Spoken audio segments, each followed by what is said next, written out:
ऐसा है। आपकी हाइट कितनी है? 5'10"। और मेरी भी लगभग 5'10". आपकी ऊंचाई आपके साथ है, मेरी ऊंचाई मेरे साथ है। आपके कर्म आपके साथ है, मेरे कर्म मेरे साथ है। आप अपनी फील्ड के मास्टर हो, मैं अपनी फील्ड का मास्टर हूँ। जो जैसा करेगा जनता को वैसा समर्थन मिलेगा। आज का समय बड़ा बदलाव का है। ये बात बड़े बड़े दलों को महसूस हुई, और जो देश में मुख्य विपक्षी दल है उनके बड़े बड़े नेता गांव गलियों में घूमते फिरे, यात्राएं करते फिरे। समय बदल गया है। ऐसा लग रहा है कि बहुत सारे दल तो हमारा ट्विटर हैंडल देख के अपनी राजनीतिक एजेंडे को आगे बढ़ा रहे हैं, ऐसा लगता है। बाकी आजाद समाज पार्टी बीमारी में कार्यकर्ता दिन रात मेहनत कर रहे हैं। मैं इसलिए ताकतवर हूं कि मेरे पास विश्व के सबसे अच्छे नेता कार्यकर्ता मेरी हमारे आंदोलन से जुड़े हुए हैं, इसलिए मैं अपने आप को ताकतवर मानता हूं। आजाद समाज पार्टी प्रदेश और देश की बड़ी मुख्य पार्टी बनने का हमारे देश के अंदर बदलाव देखने की जरूरत है, तो हमें एकजुट होना ही होगा। और देश की इस आज जो घृणित राजनीति चल रही है, दलितों के खिलाफ राजनीति चल रही है, उस राजनीति को तोड़ना होगा। जिस तरीके से देश के अंदर जो सरकारें बनी, कभी जो है बीजेपी, कभी कांग्रेस, और उन्होंने जो दलित समाज के विरोध की बातें की, दलित समाज को फायदा नहीं दिया। तो आज दलित समाज को सोचना होगा। 2027 दलितों की सरकार का इंतजार कर रहा है। 2027 दलितों की एकजुटता के लिए मुंह देख रहा है। तो क्या दलित समाज एकजुट हो पाएगा? क्या दलित समाज अलग अलग संगठन, अलग अलग पार्टियों में बटा रहेगा? क्या दलित समाज एक पार्टी को वोट करके सत्ता में आएगा, या अलग अलग पार्टियों में वोट करके बिखरा रहेगा, ठुकता रहेगा, पिटता रहेगा? यदि कोई पार्टी ये कहती है कि हम तो अलग जाएंगे, समाज से अलग होकर चुनाव में प्रचार प्रसार करेंगे, चुनाव में भागीदारी कर लेंगे और एकजुटता में भागीदारी नहीं करेंगे, तो समझ लीजिए वो व्यक्ति समाज का गद्दार है। जो व्यक्ति समाज को तोड़ने की बात करे, समझ लेना वो व्यक्ति समाज का गद्दार है। क्योंकि ऐसे व्यक्ति समाज के हितैषी नहीं, समाज के घातक व्यक्ति होते हैं। सभी साथियों को जय भीम, जय भारत। मैं अरविंद कुमार, आप देख रहे हैं अम्बेडकर प्राइम चैनल।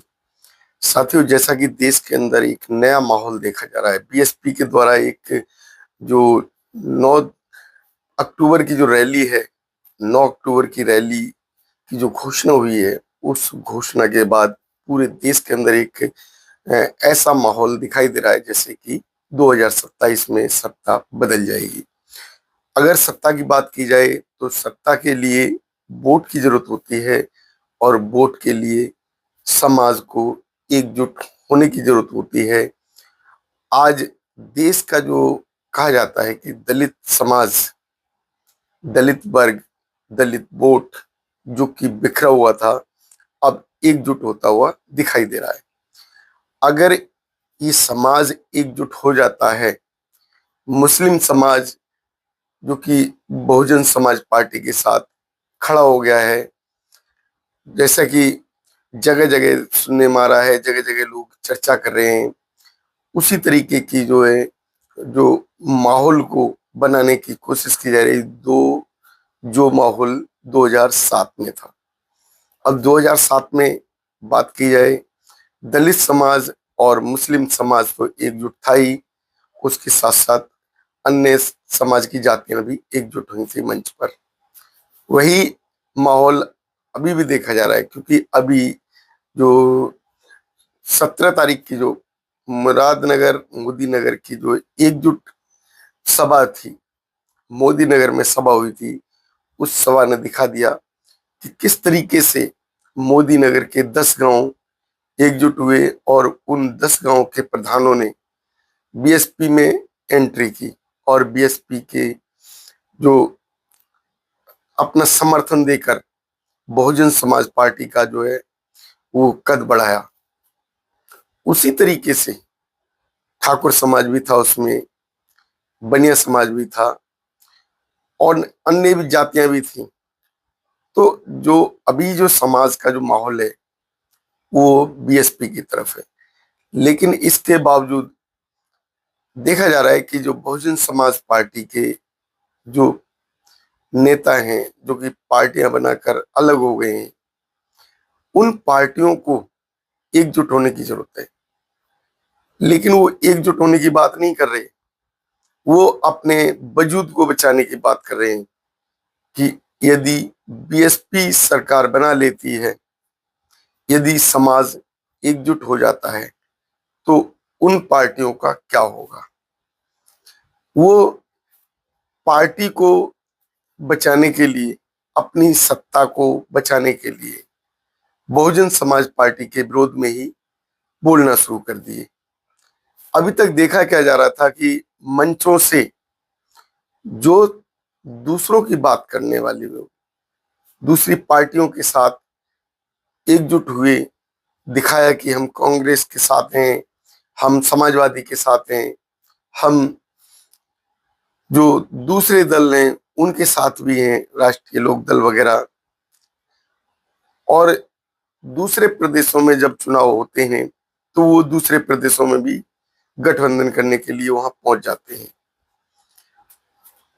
किस लिए? क्योंकि जो एकजुट समाज हो जाएगा तो सत्ता में आ जाएगा। लेकिन ये समाज को एकजुट नहीं होना देना चाहते, समाज के वोट को बांटने की बात करते हैं, समाज के जो वोटर हैं उनको बांटने की बात करते हैं, समाज के विरोध की बात करते हैं। क्योंकि आज जो समाज पिट रहा है उसके जिम्मेदार हमारे समाज के ही नेता हैं। जो नेता समाज की एकजुटता की बात ना करे, फिर वो नेता किस काम का। जो व्यक्ति समाज के एजेंडे पे बात ना करे, फिर वो नेता किस काम का। जो अंबेडकरवादी कहने वाला व्यक्ति बाबा साहब अंबेडकर की उस संगठित होने की वाले समाज की बात ना करे, तो वो अंबेडकरवादी कैसा। साहब कांशीराम जी के वो मिशन की बात करने वाले व्यक्ति, जो व्यक्ति समाज के उस मिशन को तोड़ने की बात करे, तो वो सामाजिक व्यक्ति कैसा। अब बात की जाए समाज की। समाज तो चाहता है कि सत्ता हमारे एक इस 2027 में वापसी हो। लेकिन समाज के नेता किस तरीके की बातें करते हैं, ये सोचने की बात। समाज के नेता समाज को तोड़ने की बात क्यों करते हैं? आज जगह जगह माहौल बना हुआ है, जगह जगह बीएसपी के कैडर हो रहे हैं, जगह जगह मंच लगाए जा रहे हैं, जगह जगह बहुजन समाज एकजुट हो रहा है, SC ST OBC समाज वो एकजुट हो रहा है। अब जब SC ST OBC समाज एकजुट हो रहा है बहन जी के नेतृत्व के लिए, मायावती जी के नेतृत्व के लिए, तो फिर इस समाज के ये लोग कौन हैं जो समाज के बांटने की बात कर रहे हैं, समाज में अपना वजूद बताने की बात कर रहे हैं, समाज में अपनी मजबूत पकड़ की बात कर रहे हैं। क्या इस तरीके से समाज सत्ता हासिल करेगा? क्या देश की तमाम पार्टियां जो कि छोटी छोटी होने के बावजूद वो ये देख रही हैं कि बहन जी अगर सरकार बना लेती हैं तो देश के अंदर एक बदलाव आएगा, लेकिन समाज के नेता अलग होने की बात क्यों कर रहे हैं? क्या ये समाज के विरोधी हैं? क्या ये समाज के विरोध की बात करके समाज को बांटने के लिए क्यों सोच रहे हैं? समाज का व्यक्ति अगर समाज के व्यक्ति को तोड़ने की बात करे, समाज का व्यक्ति समाज के उस वोट को बांटने की बात करे, और समाज का व्यक्ति जो कि बाबा साहब की उस संगठित होने वाली बात को ना समझे, साहब कांसी राम जी के उस मिशन को ना समझ पाए जो एकजुट होकर दलित राजनीति को उन्होंने लाकर खड़ा कर दिया। आज दलित राजनीति ने अपना इतिहास बनाया और उसी कारण दलितों की चार चार बार सरकार भी बनी। लेकिन जब से ये विरोधी सरकार के व्यक्ति आए, जब से सरकार के अपनी पकड़ बनाने की बात करने वाले व्यक्ति आए, तब से समाज बिखर गया।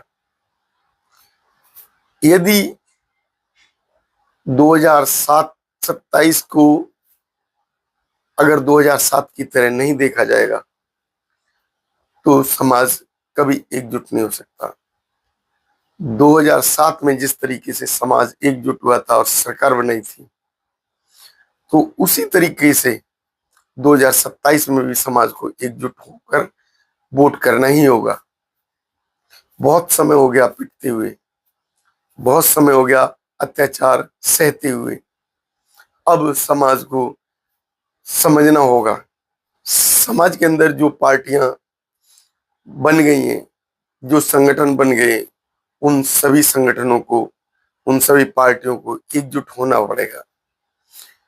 यदि कोई पार्टी ये कहती है कि हम तो अलग जाएंगे, समाज से अलग होकर चुनाव में प्रचार प्रसार करेंगे, चुनाव में भागीदारी कर लेंगे और एकजुटता में भागीदारी नहीं करेंगे, तो समझ लीजिए वो व्यक्ति समाज का गद्दार है। जो व्यक्ति समाज को तोड़ने की बात करे, समझ लेना वो व्यक्ति समाज का गद्दार है। क्योंकि ऐसे व्यक्ति समाज के हितैषी नहीं, समाज के घातक व्यक्ति होते हैं। वो केवल सत्ता की मलाई चाटने के लिए समाज को तोड़ने की बात करते हैं। देखा जाता है कि उनका वजूद शायद जनता ने थोड़ा सा बना दिया, लेकिन वो अपने आप को सत्ताधारी बनाने की बात करते हैं। कभी वो अपने आप को मुख्यमंत्री की बात करने लगते हैं, क्या जी हम मुख्यमंत्री बनेंगे। कभी वो कहते हैं कि हम प्रधानमंत्री बनेंगे। तो क्या मुख्यमंत्री और प्रधानमंत्री कुछ वोट लेकर बना जा सकता है? हमारे देश के अंदर आज हो क्या रहा है? हमारे देश के अंदर जो दलित समाज एकजुट हुआ था 2007 में, वो समाज एकजुट रहना चाहिए था। लेकिन जब सत्ता की मलाई चाटने के लिए सत्ता की उस चाबी को जो एकजुटता की तैयार की गई थी, वो ताला बनाया गया था, जो कि 2007 में सरकार बनाकर एक बहुमत की सरकार लेकर आया था। उस बहुमत की सरकार बनाने वाली चाबी को, ताले को, जो समाज के ही व्यक्तियों ने तितर बितर कर दिया, उसको तोड़ दिया। तो अब सोचना होगा, समाज को सोचना होगा, दलित समाज को सोचना होगा। वो SC ST OBC के उन जातियों को, चाहे कोई धोबी हो, गड़रिया हो, काछी हो, कुर्मी हो या नाई हो, ये सभी दलित हैं। अब दलित की समाज में 4 वर्ग होते हैं। अब सोच लेना चाहिए कि दलित समाज के किस वर्ग से आप आते हैं। पहला ब्राह्मण, जिसमें दलित समाज आता नहीं। दूसरा क्षत्रिय, उसमें दलित समाज को कभी माना नहीं गया। तीसरा बनिया, जिस वर्ग में दलित समाज कभी आ नहीं सकता। जो चौथा वर्ग आता है शूद्र। तो जितना भी दलित समाज है, चाहे कोई धोबी, नाई, कोरी, कुर्मी, गड़रिया, पासी, या जो हजारों जातियां ऐसी, जो जातियां दलित समाज में आती हैं, वो शूद्र कहलाती हैं। यदि हमारे देश के अंदर बदलाव देखने की जरूरत है तो हमें एकजुट होना ही होगा और देश की इस आज जो घृणित राजनीति चल रही है, दलितों के खिलाफ राजनीति चल रही है, उस राजनीति को तोड़ना होगा। जिस तरीके से देश के अंदर जो सरकारें बनी, कभी जो है बीजेपी, कभी कांग्रेस, और उन्होंने जो दलित समाज के विरोध की बातें की, दलित समाज को फायदा नहीं दिया। तो आज दलित समाज को सोचना होगा कि 2027 दलितों के लिए मुंह देख रहा है। 2027 दलितों की सरकार का इंतजार कर रहा है। 2027 दलितों की एकजुटता के लिए मुंह देख रहा है। तो क्या दलित समाज एकजुट हो पाएगा? क्या दलित समाज अलग अलग संगठन, अलग अलग पार्टियों में बटा रहेगा? क्या दलित समाज एक पार्टी को वोट करके सत्ता में आएगा या अलग अलग पार्टियों में वोट करके बिखरा रहेगा, ठुकता रहेगा, पिटता रहेगा? ये दलित समाज को सोचना होगा। साथियों, आपकी हमारे इस वीडियो पर क्या राय है, हमें अवश्य बताएं। और यदि आप हमारी इस वीडियो से सहमत हैं तो वीडियो को शेयर करें, उसको लाइक करें, और यदि आप हमारे इस चैनल पर नए हैं तो हमारे चैनल को सब्सक्राइब भी करें। जय भीम, जय भारत।